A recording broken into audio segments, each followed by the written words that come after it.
Hello student, हे आपलं highway इंजिनिअरिंगचं 19 नंबरचं लेक्चर. ओके, तर यामध्ये आपण construction of cement concrete road याविषयी आपण माहिती पाहणार आहोत. ओके, तर कन्स्ट्रक्शन ऑफ सिमेंट कॉन्क्रीट रोडचं कन्स्ट्रक्शन जे दोन मेथडने केलं जातं. ठीक आहे, प्रामुख्याने मेथड्स ऑफ कन्स्ट्रक्शन त्या दोन मेथड आहेत. तर पहिली जी मेथड ती आपली अल्टरनेट बाय मेथड आणि सेकंड म्हणजे आपली कंटिन्युअस बाय मेथड. ओके, तर या दोन पद्धतीने generally cement concrete road construction केलं जातं. ओके, ते नेक्स्ट इंट्रोडक्शन नेमकं याच्यामध्ये नेमकं असतं काय नेमकं. ठीक आहे, road pavement constructed using cement concrete road are called cement concrete roads. Okay, cement concrete roads are classified under the rigid pavement road. Concrete road are classified under the rigid pavement road. It may crack under excessive patches of depression. It is difficult to maintain crack concrete pavement. Okay, म्हणजेच काय की हा जो काय cement concrete road जो आहे हा कशामध्ये फर्स्ट ऑफ ऑल जे पण काही कॉन्क्रीटपासून आपण जो काय रोड तयार करतो त्याला आपण सिमेंट कॉन्क्रीट रोड असं म्हणतो. देन नेक्स्ट हा जो काही कॉन्क्रीट रोड आहे तो आपण रिजिड पेमेंटच्या कॅटेगरीमध्ये येतो. देन नेक्स्ट ओके, याच्यामध्ये जर एक्सेसिव्ह पॅचेस किंवा डिप्रेशन जर असतील, it may crack under excessive patches of depression. Okay, हे डायरेक्टली असं काही डिप्रेशन वगैरे होत नाही तर डायरेक्टली क्रॅक होतं. जी काही पेमेंट आहे असं जर एक्सेसिव्ह लोडिंग जर झालं त्यामध्ये तर डायरेक्टली ते डिप्रेशन वगैरे येतं. जसं की फ्लेक्सिबल पेमेंटमध्ये जसं डिप्रेशन येतं. ओके, रायज अँड फॉल क्रिएट होतं, तसं सिमेंट कॉन्क्रीट रोडमध्ये रायज अँड फॉल क्रिएट नव्हतं. डायरेक्टली काय होतं की ते ब्रेक होता. Okay, last one is it is very difficult to maintain crack concrete pavement. Okay, आणि हे मेंटेन करण्यासाठी किंवा रिपेअर करण्यासाठी देखील डिफिकल्ट आहे. Okay, then next point, they rest on non-rigid surface with uniform bearing capacity. Combined thickness of a cement concrete road and non-rigid base is sufficient to distribute the loads on larger area underneath such that the pressure develop less than the safe bearing capacity of site. आता ही जी काही structure आपण construct करणार directly कशावरती rest होते, सबग्रेडवरती rest होते. Okay, जसं की आपण फ्लेक्सिबल पेमेंटमध्ये आपण ज्या पद्धतीने 5 लेअर तयार केले तसं त्या पद्धतीने आपण यामध्ये कुठल्या प्रकारची लेअर तयार करत नाही. आपण डायरेक्टली काय करतो, जर आपली SBC जर चांगली असेल, ज्या ठिकाणी आपल्याला सॉइल बेरिंग कॅपॅसिटी चांगली भेटते, आपण डायरेक्टली सब बेस न यूज करता डायरेक्टली आपण कॉन्क्रीट स्लॅब त्या ठिकाणी प्लेस करतो सबग्रेडच्या नंतर. ठीक आहे, पण जर सपोज जर आपल्याला कॉन्क्रीट SBC जर कमी भेटते देन आपण काय करतो की त्याच्यावरती आपण सबबेस प्रिपेअर करतो, सबग्रेडच्या वरती सबबेस प्रिपेअर करतो, फायनली आपण कॉन्क्रीट स्लॅब देतो. ओके, देन नेक्स्ट पॉईंट बघा, components of concrete road. Concrete रोडचे कोणते कॉम्पाउंड्स आहेत, जसं की आता जस्ट मी सांगितलं की सगळ्यात खाली आपण सबग्रेड तयार करतो, त्याच्यावरती आपण सबबेस तयार करतो, फायनली आपण कॉन्क्रीट स्लॅब प्लेस करतो. ओके, हे असं कधी करतो आपण ज्यावेळेस आपल्याला SBC कमी भेटते. ओके, सॉइल बेरिंग कॅपॅसिटी आपल्याला कमी भेटते त्या ठिकाणी आपण या पद्धतीचं स्ट्रक्चर कन्स्ट्रक्ट करतो. म्हणजे सपोज आपल्याला SBC चांगली भेटते. ओके, त्या ठिकाणी आपण करतो डायरेक्टली सबग्रेड आणि डायरेक्टली त्याच्यावरती आपण कॉन्क्रीट स्लॅब देखील प्लेस करू शकतो. Then next one is method of construction of cement concrete road. आता आपण डायरेक्टली हे तर पाहिलं आपण की सिमेंट कॉन्क्रीट रोड कशाला म्हणायचं. ठीक आहे, का कोणत्या कॅटेगरीमध्ये येतात. देन नेक्स्ट याचं स्ट्रक्चर कसं आहे, कॉम्पाउंड्स पार्ट कोणते आहेत. देन आता आपल्याला काय पाहिजे की methods of construction of cement concrete road. याचे मेथड्स कोणते आहेत. ठीक आहे, याचे मेथड्स कोणते कन्स्ट्रक्शन करण्याच्या. तर बघा, it is said that the first concrete roads were constructed by Roma. आता हे जे काही कॉन्क्रीट रोड सगळ्यात पहिल्यांदा कुठं कन्स्ट्रक्ट झालं तर रोमामध्ये कन्स्ट्रक्ट झालं. Okay, then next concrete road may either be laid on a single layer or 2 layer same or different path. Okay, एकदा सिंगल लेअर किंवा डबल लेअर आपण पाथ करू शकतो, डिफरंट पाथमध्ये पण यूज करू शकतो आपण डिफरंट डेप्थचे पण. ठीक आहे, देन नेक्स्ट यासाठी कोणते मेथड यूज केले जातात, तर first of all alternate bay method एक आहे. Then next continuous bay method एक आहे आणि एक्सपान्शन अँड स्ट्रिप मेथड देखील एक आहे. Expansion, joint and strip method. ठीक आहे, या 3 पद्धतीने जनरली रोड कन्स्ट्रक्ट केले जातात. देन नेक्स्ट त्यातली जी काय फर्स्ट मेथड जी आपल्याला ती पाहिजे alternate bay method. Okay, the road to be laid may be single line road or double line road. Okay, in a single line road length of the road divided into bays of 6 to 8 metre length each. Okay, आता first of all bays कशाला म्हणायचं, strip कशाला म्हणते आपण पाहूया. ठीक आहे, तर यामध्ये पहा,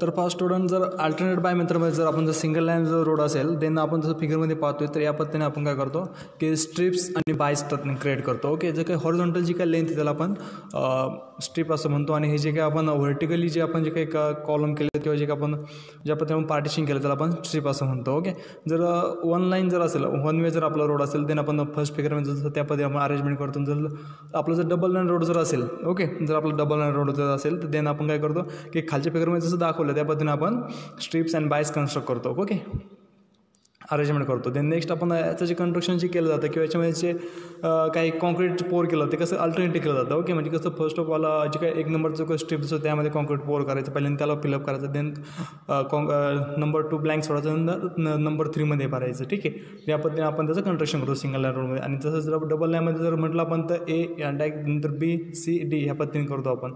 ठीक आहे, मग A dash B dash C dash आणि D डॅश हे 8 टाइम फिल केलं जातं. ठीक आहे, म्हणजे आपण अल्टरनेटली फिलअप करतो. ओके, तर अशा पद्धतीने ही आपली एक अल्टरनेट बाय मेथड होती कन्स्ट्रक्शन ऑफ सिमेंट कॉन्क्रीट रोडची.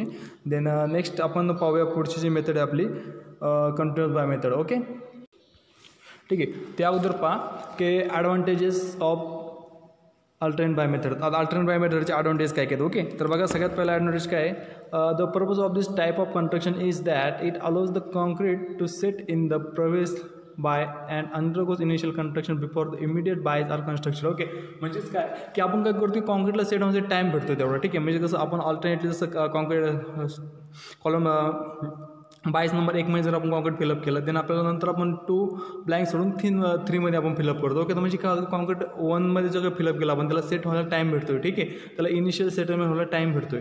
ठीक आहे, हा त्याचा ॲडव्हान्टेज झाला. देन नेक्स्ट काय it also provide additional working convenience to lay slabs. Okay, then third one is construction of joints is also easier. Okay, त्याच्यामध्ये construction joint पण इझियर असतात. हे सगळे त्याचे काही ॲडव्हान्टेजेस. ओके, सिमिलरली नेक्स्ट म्हणजे डिसॲडव्हान्टेज. याचे डिसॲडव्हान्टेज काय काय. ठीक आहे, तर बघा फर्स्ट डिसॲडव्हान्टेज काय आहे.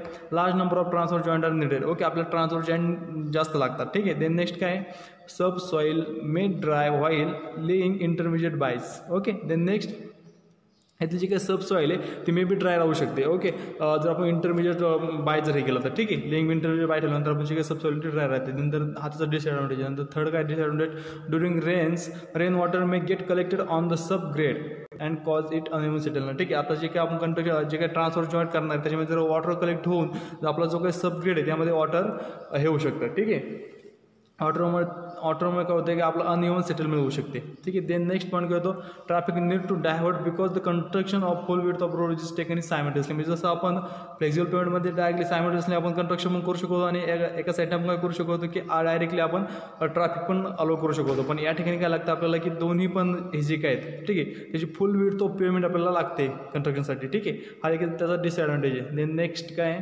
Cannot be open to traffic as it require more time for curing. Okay, जोपर्यंत प्रॉपरली क्युरिंग होते तोपर्यंत आपण ट्रॅफिकसाठी ओपन करू शकत नाही. पण जर आपण फ्लेक्झिबल पेमेंट जर पाहिलं आपण डायरेक्टली डब्ल्यू नंतर आपण डायरेक्टली ओपन करू शकतो ट्रॅफिकसाठी. ओके, तर हे सगळे पॉईंट होते. देन नेक्स्ट पॉईंट होतो आपला की कंटिन्युअस बाय मेथड. ओके, आता ही जी काही कंटिन्युअस बाय मेथड ही सिमेंट कॉन्क्रीट रोडची सेकंड मेथड आहे. ओके, तर कंटिन्युअस बाय मेथड म्हणजे काय असतं नेमकं. ठीक आहे, याच्यामध्ये कशा पद्धतीने वर्क केलं जातं बघा. This method is also called as full width method or strip method. आता ही जी काही मेथड याला आणखीन 2 नाव आहेत. एक तर काय की continuous bay method is also called as full width method or strip method. Strip method देखील म्हणतात आणि फुल विड्थ मेथड देखील म्हणतात. ओके, देन नेक्स्ट आता याचे जे काय ॲडव्हान्टेज. आता कंटिन्युअस बाय मेथडमध्ये आपण करतो काय की जसं आपण पाहिलं होतं की आपण अल्टरनेटली बाय फिलअप करतो. तर आपण इथं काय करतो कंटिन्युअसली आपण डायरेक्टली जी काही आपली जी काही स्ट्रीप धरली डायरेक्टली आपण ती कंटिन्युअसली फिलअप करतो. ओके, त्या दोघांमधला एवढाच डिफरन्स आहे. देन नेक्स्ट पॉईंट काय बघा ॲडव्हान्टेज. आता याचे ॲडव्हान्टेज काय काय. Okay, the half the payment will become ready first. आपण काय करतो की जसं आपण पाहिलं की फुल पेमेंट आपण अल्टरनेट बाय मेथडमध्ये करतो आपण फुल पेमेंट विड्थ ऑफ डायरेक्टली आपण कन्स्ट्रक्ट करतो. पण जसं आपण जर याच्यामध्ये पाहिलं कंटिन्युअस बाय मेथडमध्ये आपण हाफ जी काही पेमेंटची विड्थ ती आपण डायरेक्टली कन्स्ट्रक्ट करतो. ठीक आहे, हा त्याचा ॲडव्हान्टेज झाला. देन नेक्स्ट काय traffic can be diverted to this width and remaining half can be constructed. आपण काय करू शकतो जे काय आपण काय कंस्ट्रक्शन झालं आपण त्यावर आपण डायरेक्टली काय करू शकतो ट्रॅफिक मूव्ह करू शकतो. राहिला जो का पार्ट आहे आपण त्यावर आपण कंस्ट्रक्शन करू शकतो. हा पण त्याचा ॲडव्हान्टेज आहे. कारण की काय होतं की आपण अल्टरनेट बाय मेथड आपल्याला फुल विड्थ ऑफ कंस्ट्रक्शनसाठी लागते आपल्या रोडची. पण कंटिन्युअसमध्ये काय करतो आपण हाफच विड्थ कन्स्ट्रक्ट करतो. ठीक आहे, त्यामुळे आपले हाफ विड्थ जे असते ते आपल्याला तेवढा स्पेस अवेलेबल होतो ट्रॅफिकसाठी. ओके, आणि नेक्स्ट आता थर्ड ॲडव्हान्टेज काय दिस मेथड इज रॅपिड. आता ही जी काय मेथड ती रॅपिड आहे as compare to alternate bay method. आता याचा डिसॲडव्हान्टेज काय कंस्ट्रक्शन जॉईंट इज डिफिकल्ट. याचे जे काही कंस्ट्रक्शन जॉईंट द्यायचे आपल्याला ते डिफिकल्ट असतात. आता कंस्ट्रक्शन जॉईंट आणि ट्रान्सफर जॉईंट याच्यामधला फरक आहे आपण पुढे पाहूया. ओके, देन नेक्स्ट पॉईंट बघा construction of cement concrete road. आता डायरेक्टली आपण काय करतो construction of cement concrete road पाहायचं आपल्याला. आतापर्यंत पाहिलं सिमेंट कॉन्क्रीट रोड म्हणजे नेमकं काय त्याचे कोणत्या मेथडचे 2 टाईप पाहिले त्याचं सबस्ट्रक्चर पाहिले कॉम्पोनंट्स पार्ट्स पाहिले. ठीक आहे, त्यानंतर 2 मेथड त्या कशा कन्स्ट्रक्ट करायचं ते पण पाहिलं. त्यानंतर डायरेक्टली आपण फायनल त्याचं कंस्ट्रक्शन ऑफ पाहतोय construction of cement concrete road कसं करतं ते पाहायचं. ठीक आहे, तर पहिली जी काही प्रोसेस आहे ती काय प्रिपरेशन ऑफ सबग्रेड. कोणत्याही याच्यामध्ये पहिल्यांदा आपल्याला सबग्रेड प्रिपेअर करावं लागतो. Then provision of sub base. आता प्रोव्हिजन ऑफ सब बेस कधी निडेल असतं ज्यावेळेस आपल्याला SBC कमी भेटते त्या ठिकाणी आपण प्रोव्हिजन ऑफ सब बेस करतो. ठीक आहे, त्यानंतर देन नेक्स्ट प्रोव्हिजन ऑफ सब बेसमध्ये नेमकं करायचं काय. ओके, तर बघा फर्स्ट पॉईंट काय का up to 50 centimetre thick layer of well graded soil gravel mixture. आपण एकदा 15 सेंटीमीटर थिकचं लेअर देऊ शकतो आपण वेल ग्रेडेड सॉईलचं, किंवा up to 10 centimetre thick of brick soiling over the 1 layer of bitumen WBM water bound मेकॅनमवरती आपण काय करू शकतो की 10 सेंटीमीटरचा थिकनेसचा ब्रिकची जी काही सॉइल तिचा लेअर देऊ शकतो. कशावरती? वन लेअर ऑफ WM वरती आपण 10 सेंटीमीटरचा लेअर देऊ शकतो ब्रिक सॉइलिंगचा. आता हे कशासाठी चाललं की provision of sub base prepare करतो आपण, ठीक आहे, किंवा 2 लेअर ऑफ WM किंवा तर त्यासाठी आपण WMचे 2 लेअर देखील तयार करू शकतो. Then last means up to 10 centimetre layer of lean concrete. आपण जे काही लीन कॉन्क्रीट आहे त्याच्यामध्ये 10 सेंटीमीटरपर्यंत लेअर देऊ शकतो. ओके, तर अशा पद्धतीने provision of sub base provide करू शकतो आपण, ठीक आहे. पण हा सब बेस कधी प्रोव्हाइड करावा लागतो की ज्यावेळेस आपल्याला SBC कमी भेटते त्या ठिकाणी. जर आपली SBC चांगली भेटते त्या ठिकाणी आपल्याला सब बेस प्रोव्हाइडची करायची गरज पडत नाही. डायरेक्टली आपण सब ग्रेडवरती डायरेक्टली कॉन्क्रीट स्लॅब टाकू शकतो. ओके, देन नेक्स्ट पॉईंट बघा, प्लेसिंग ऑफ फार्म्स. ओके, त्यानंतर नेक्स्ट पॉईंट काय, placing of farms. Placing of farms म्हणजे नेमकं काय? ओके, प्लेसिंग ऑफ फार्म्स म्हणजे काय बघा, तर बघा आपण जसं आपण कन्स्ट्रक्शन करताना, कॉलम कन्स्ट्रक्ट करताना किंवा बीम कन्स्ट्रक्ट करताना जसं फॉर्म जसं प्रोव्हाइड करतोय त्याच पद्धतीने आपण या ठिकाणी फार्म्स हे करतो, ठीक आहे, फार्म्स प्लेस करतो. ओके, तर अशा पद्धतीने फार्म्स असतात. तर याच्यामध्ये जर पाहायला गेलं प्रामुख्याने तर ह्याची जी काही हे जे काही फार्म जास्त कायपासून बनलेलं असतात, made of steel channel section. Okay, in 3 metre length. त्याची जी काही लेंथ असते ती 3 मीटर असते. देन नेक्स्ट याची जी काही थिकनेस असते डिपेंड करते की रोडच्या थिकनेसवरती डिपेंड करते, ठीक आहे, सॉरी डेप्थ त्याची रोडच्या थिकनेसवरती डिपेंड करते. अशा पद्धतीने आपण फॉर्म्स प्लेस करतो. Okay, maximum permissible horizontal deviation is 5 mm in 3 metre length. Okay, तर त्याचं काय हॉरिझॉन्टल जे काही डेविएशन आहे त्याचं जर तर आपण हॉरिझॉन्टल जे काही डेविएशन आहे ते किती 5 mm पर्यंत चालू शकतो, 3 मीटरच्या लेंथपर्यंत. Okay, and from 3 mm in vertical plane, आणि 3 mm व्हर्टिकल प्लेनमध्ये आपण 3 mm पर्यंत ते चालू शकतं, ठीक आहे. देन नेक्स्ट पॉईंट, 4th नंबरची स्टेज आपली ती बॅचिंग ऑफ मटेरियल आणि मिक्सिंग. आता बॅचिंग म्हणजे काय, तर बॅचिंगमध्ये 2 बॅचिंग असतं, एक व्हॉल्यूम बॅचिंग असतं आणि एक वेट बॅचिंग असतं. ओके, जे काही आपले ग्रेड्स यूज करतो आपण, M15 झालं, M20 झालं, M25 झालं किंवा M30 झालं, हे जे काही ग्रेड्स आहेत त्याचे जे काही प्रोपोर्शन्स आहेत, ठीक आहे, तर आपण त्या प्रोपोर्शनसाठी काय करतो, आपण काय त्याचं बॅचिंग केलं जातं. बॅचिंग म्हणजेच काय की ते मोजणे, ठीक आहे. तर मग सपोज आपण M15चं प्रोपोर्शन पाहिलं 1:2:4, म्हणजेच काय, जर आपण 1 kg सिमेंट घेतलं तर आपल्याला 2 kg फायनल ग्रेड घ्यावं लागतील आणि 4 kg आपल्याला कोर्स ॲग्रेड घ्यावे लागतील, ठीक आहे. तर मग हे जे काही बॅचिंग करायचं आपल्याला, एक तर आपण ते वेटिंग मशीनवर करू शकतो किंवा नेक्स्ट आपण व्हॉल्यूम बॅचिंगवरती करू शकतो. ओके, तर नेक्स्ट 5th नंबरची आपली जी काही टेस्ट आहे, ट्रान्सपोर्टिंग प्लेसिंग ऑफ कॉन्क्रीट. म्हणजे आपण जे काही कॉन्क्रीट जे मिक्स केलं जे कॉन्क्रीट आहे आपण ट्रान्सपोर्ट करून प्लेस करायचं आपल्याला ज्या ठिकाणी रोड कन्स्ट्रक्ट करायचं त्या ठिकाणी. आपली 5th नंबरची स्टेप आहे. देन 6th नंबरवर जर पाहिलं आपण तर screed vibrator finish machine are use. आपण जे त्याचं कॉम्पॅक्शन जे कॉम्पॅक्शन करायचं आपल्याला, ठीक आहे. तर कॉम्पॅक्शन करायसाठी आपण करतो काय की जे काही स्क्रीड व्हायब्रेटर्स आहेत, ठीक आहे, screed vibrators or finishing machines are use. Okay, आपण स्क्रीड व्हायब्रेटर यूज करू शकतो किंवा जे काही फिनिशिंग मशीन ते देखील आपण यूज करू शकतो. देन नेक्स्ट काय, for higher thickness screed vibrator along with the immersion vibrators are use. ठीक आहे, तर स्क्रीड व्हायब्रेटर जे आपण इमर्शन व्हायब्रेटर सोबत देखील वापरू शकतो, ठीक आहे, त्याच्यासोबतच. देन नेक्स्ट आपले 7 नंबरची काय स्टेप आहे आपली फ्लोटिंग म्हणजेच काय का a wooden float is use to float the surface of entire the concrete pavement is longitudinal. ठीक आहे, आपण जे काय लॉन्जिट्युडनल त्याला जे काय एक फिनिश सर्फेस तयार करायचं आपल्याला, ठीक आहे, त्यासाठी आपण जे काय प्रोसेस करतो आपण फ्लोटिंग असं म्हणतो. Next belting. ठीक आहे, बेल्टिंग म्हणजेच काय a canvas belt of 20 centimetre wide is use to make the surface non slippery by dragging in the short stroke. Okay, then 9 number step आपली brooming. Brooms are used to brush the surface to form corrugation of up to 1.5 mm deep at right angles to the center line of a pavement. Okay, तर अशा पद्धतीने आपल्या हे सगळ्या steps आहेत. Okay, तर आपण कॉम्पॅक्शन झालं आपण फ्लोटिंग करतो, नंतर ब्लेटिंग करतो, नंतर ब्रूमिंग करतो. ओके, देन नेक्स्ट आपली जी काही 10 नंबर स्टेप आहे एजिंग म्हणजेच काय जे काय त्याचे एजेस आहेत रोडचे जे काही एजेस आहेत ते व्यवस्थित प्रॉपर शेपमध्ये आहेत का त्यांना, ठीक आहे, नाही ते पण राईट अँगल्समध्ये आहेत का ते पाहतो आपण, ठीक आहे. त्याला किंवा त्याला एजिंगला आपण फिनिशिंग द्यायचं काम करतो. आणि क्युरिंग म्हणजेच काय की क्युरिंग म्हणजे काय पहा तर ponding of water by creating earthen banks on the surface of concrete and filling them with waters. ठीक आहे, then next conveying the slab surface by 4 to 8 cm thick wet sand or bath using waterproof paper. Then last number is using the chemical like calcium chloride, sodium chloride is used. Okay, म्हणजेच काय हे सगळ्या methods आहेत. ठीक आहे, हे सगळ्या methods क्युरिंगचे method म्हणजेच काय का आता जसं आपण एखाद्या स्ट्रक्चरला आपण पाणी देतो, ठीक आहे, जे काही सिमेंटचं हीट ऑफ हायड्रेशन होण्यासाठी किंवा त्याच्यामध्ये केमिकल रिॲक्शन्स होण्यासाठी आपण जे काय वॉटर प्रोव्हाइड करतो त्याला आपण क्युरिंग असं म्हणतो. ओके, तर मग हे जे काही मेथड्स आहेत पॉन्डिंग झालं, ठीक आहे, त्यानंतर आणखीन जर केमिकल जे काही यूज करतो आपण कॅल्शियम क्लोराईड, सोडियम क्लोराईड, ठीक आहे, तर हे सगळे मेथड झाल्या. त्यानंतर नेक्स्ट पॉईंट पहा आपला filling of joint and easing.